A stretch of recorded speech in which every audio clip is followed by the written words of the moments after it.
The Bloody Deaths of Jiang Zemin. December 8, 2022 by Lin Jiang, Minghui.org. Jiang Zemin is dead, but his heinous crimes against Falun Gong practitioners will not be forgotten. He mobilized the entire country, including law enforcement, the procuratorate, courts, other government agencies, businesses, and schools, to persecute practitioners. The damage he caused to countless practitioners and their families, as well as society as a whole, was unprecedented. When he initiated the persecution in July 1999, Jiang vowed to eradicate Falun Gong in 3 months and issued an order to defame their practitioners' reputation, bankrupt them financially, and destroy them physically. To intensify the persecution, he also issued a secret policy of no consequences if practitioners are beaten to death. Torture death is counted as suicide. Send the body to be cremated directly, no need to verify the practitioner's identity.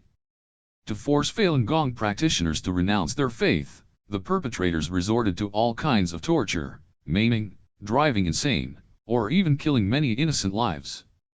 Some practitioners were beaten to death, some died after being shocked with electric batons, some died when force-feeding tubes were inserted to their lungs, some were killed by injection of toxic substances, some were frozen to death, and some were injected with unknown drugs and died days after their release. Many families lost multiple members to the persecution, including a family of 6 that had 5 members killed. Moreover, a large number of practitioners became victims of forced organ harvesting and their bodies were cremated without their families' knowledge as the authorities attempted to wipe out evidence of crimes against the practitioners. Jiang's persecution of Falun Gong has become a major human rights disaster in the 21st century. Falun Gong is a peaceful meditation system based on the principles of truthfulness, compassion, forbearance. 23 years into the persecution, Falun Gong is still thriving and now well accepted in over 100 nations. But the bloody deaths Jiang owes to Falun Gong must be addressed. Deaths caused by torture.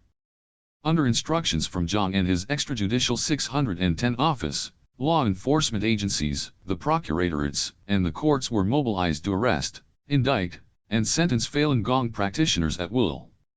Practitioners in detention were often tortured. "If you don't give up practicing Falun Gong, we will burn you up, cremate you," some police yelled at the practitioners they were torturing.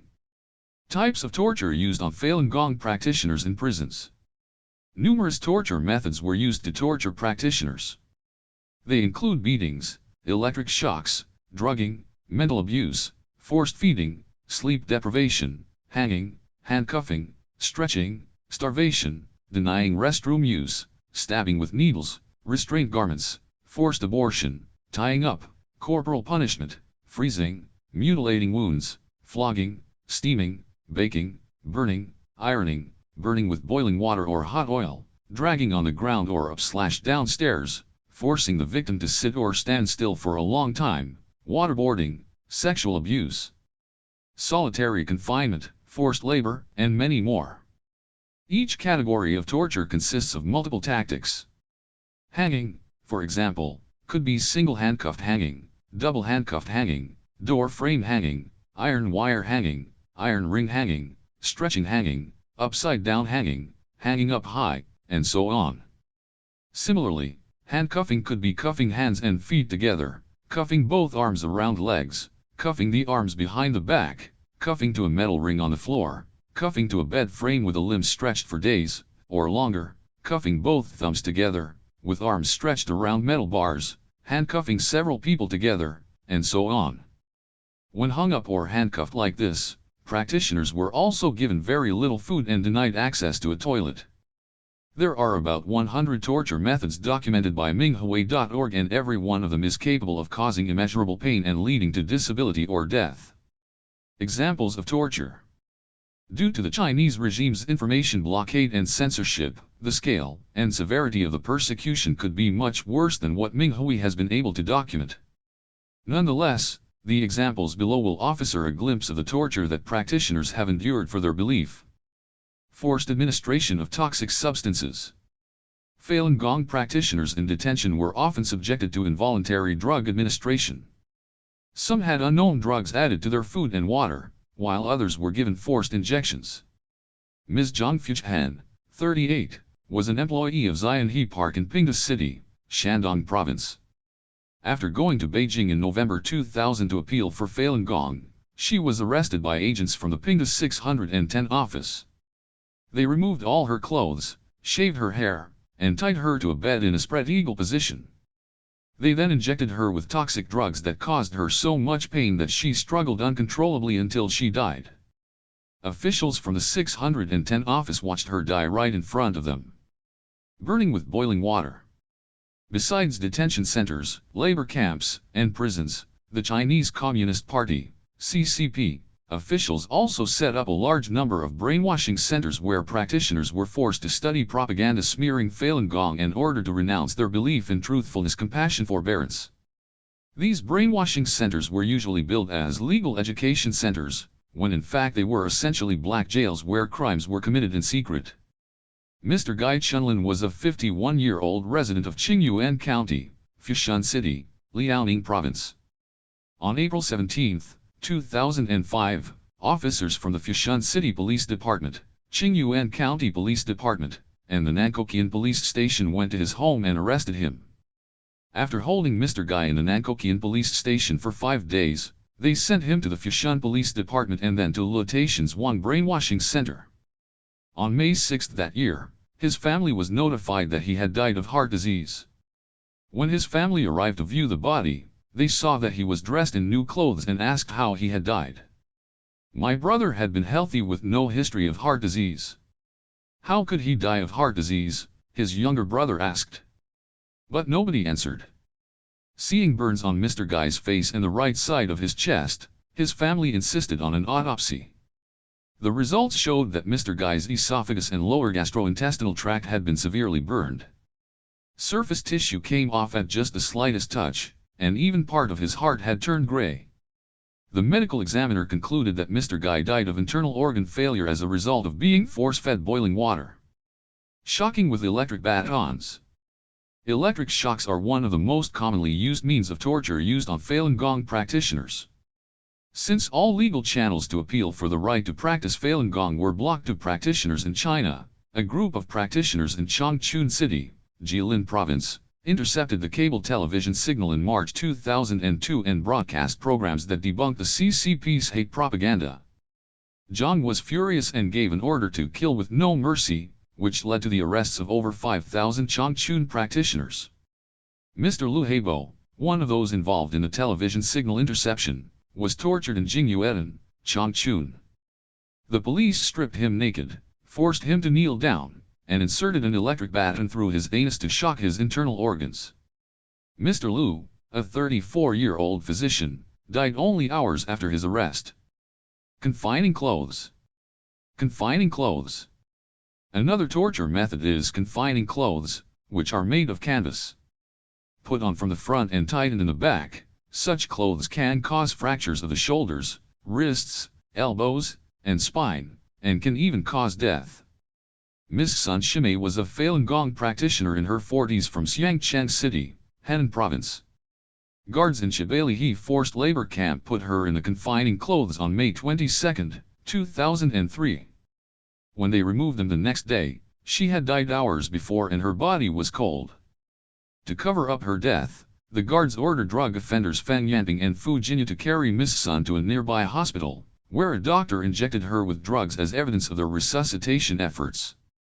The labor camp officials then claimed Ms. Sun died of a sudden disease and rushed to have her cremated. Beating to death. Many practitioners were injured or died after brutal beatings. Mr. Chen Xiangrui, 29, was a practitioner in Hengyang City, Hunan Province.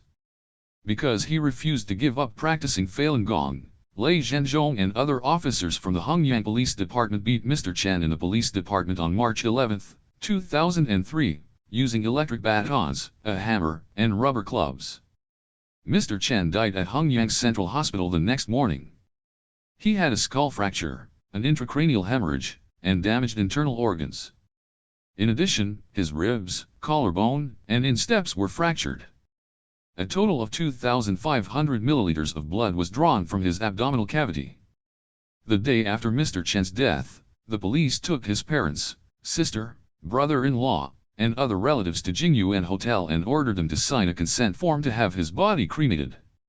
When they refused, they were held in the hotel until May 14, 2003.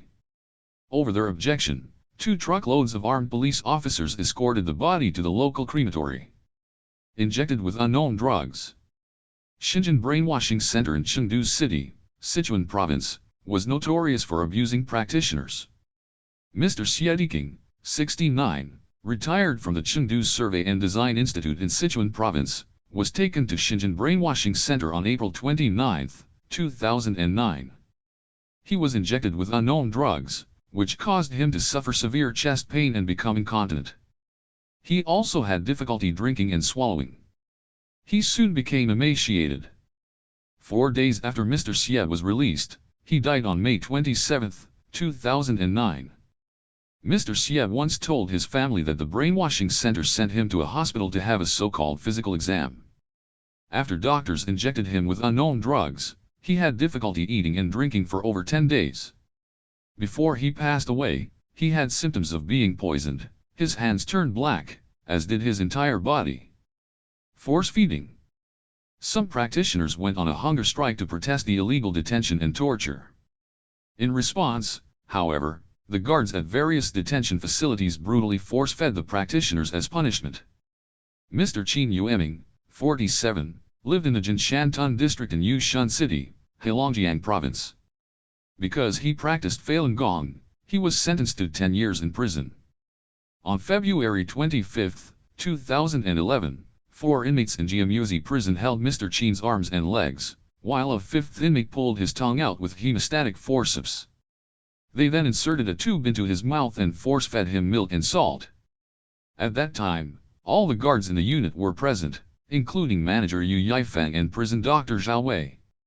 Yin Hongliang and another inmate inserted the force-feeding tube all the way into Mr. Qin's lung. He screamed in pain and died the next morning. Stretching to death. Stretching is another torture method. Especially in northeast China, many prisons abused practitioners this way. Ms. Zhao Yangxia, 55, was retired from the Lishu County Environmental Protection Agency in Jilin Province. Because she practiced Falun Gong, she was sent to forced labor camps twice, for 3 years in total. After being arrested again in May 2011, she was sentenced to 3.5 years in prison by the Lishu County Court. She was taken to Jilin Women's Prison in September 2011 and held in the educational unit.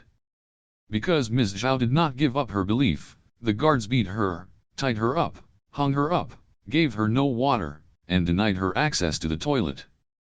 Seeing that she was still determined in her faith, manager Jiang Shahan instructed inmates to stretch her 4 limbs in different directions as much as possible. As a result, Ms. Zhao became incontinent, but she was tortured the same way the next day. Stretching torture. On October 5, 2011, the guards instructed inmates to torture Ms. Zhao by stretching her again. She died during the torture. To cover it up, manager Jiang Shahan told inmate Yang Hui to borrow a new set of clothes and put them on Ms. Zhao. They then took Ms. Zhao to the prison hospital to be resuscitated before announcing that she had died of a heart attack. Organ harvesting supply chain. After forced organ harvesting from living Falun Gong practitioners by the CCP was revealed in March 2006, more and more evidence surfaced, indicating that the crime had gone on for years and still continues. Jiang Zemin not only initiated the persecution in 1999, but also gave the order to carry out organ harvesting of detained Falun Gong practitioners. When Bo Zilla, then Minister of Commerce, visited Germany in September 2006, he admitted it was Jiang who issued the order to harvest Falun Gong practitioners' organs. Bai Shizhong, former Minister of Health for the Chinese People's Liberation Armies, PLA, General Logistics Department, also admitted in September 2014 that Jiang himself gave the order to harvest organs from Falun Gong practitioners. The CCP's killing on demand was facilitated by a supply chain involving the 610 office, law enforcement, military hospitals, and other government agencies. Human rights experts referred to the systematic forced organ harvesting as a new form of evil on this planet. Because of censorship and the CCP's practice of quick cremation, the full picture of organ harvesting has yet to be uncovered. But information obtained so far has confirmed this hideous crime. Ms. Hao Runjuan was a practitioner from the Baiyun district of Guangzhou City, Guangdong Province. She went to Beijing 4 times to appeal for Falun Gong and was arrested each time. After being tortured for 22 days in 2002, she died in Baiyun Detention Center in Guangzhou. When her family was notified to claim her body, they could not recognize her. Her internal organs were gone, her skin had been removed, and her eyes had disappeared. They saw only bones and muscle and fresh blood. Her family looked at the body twice and could not tell if it was Ms. Hao. In the end, they took her 2-year-old son for a blood test, which confirmed that the pile of bones and flesh were Ms. Hao's. A former police guard also testified in December 2009 to organ harvesting he had witnessed on April 9, 2002. The victim was a teacher in her 30s and the incident occurred in Shenyang Military Region General Hospital, Liaoning Province. When the practitioner was fully conscious, surgeons removed her heart and kidneys without anesthesia. A scalpel, a surgical knife at the chest. When it cut the chest, blood gushed out. It was gushing out, not, the witness recalled. At that time, the practitioner had been tortured for about a week and she had countless injuries all over her. They cut her chest with a knife, with her hands not even shaking. If it were me, I would be shaking, he added. Her heart was carved out first, next were the kidneys. When the scissors cut her cardiac vessels, she started twitching. It was extremely horrible. I can imitate her voice for you, although I couldn't imitate it well. It sounded like something was being ripped apart, and then she said ah. After that, she always had her mouth wide open, with both her eyes open wide. Ah. I don't want to continue. Prior to the organ harvesting, the practitioner was also sexually abused. Some police officers used tools to molest her. I have witnessed all this with my own eyes, but I regret that I didn't take any photos. She had good looks, was relatively beautiful, so the policeman raped her. This was far too common, he added. Deaths of Jiang and the CCP. When Jiang started to persecute Falun Gong, he said, I do not believe the CCP cannot defeat Falun Gong. He suppressed Falun Gong in the name of the CCP, and did so with the CCP's resources. Jiang has died, but the persecution continues, including forced organ harvesting. How many Falun Gong practitioners have suffered in the persecution? Among tens of millions of practitioners as well as their family members, nearly all of them have been discriminated against for their belief. According to verified information obtained by Minghui, over 4,800 practitioners have lost their lives to the persecution. The number of practitioners held in detention centers, labor camps, brainwashing centers, and prisons are too many to count. The same is true for the number of organ harvesting victims. We will more likely have a full picture of the tragedy only after the downfall of the CCP. The bloody deaths of Jiang are also sins committed by the CCP. Recognizing this and rejecting the CCP is a critical step before the dawn of a better tomorrow.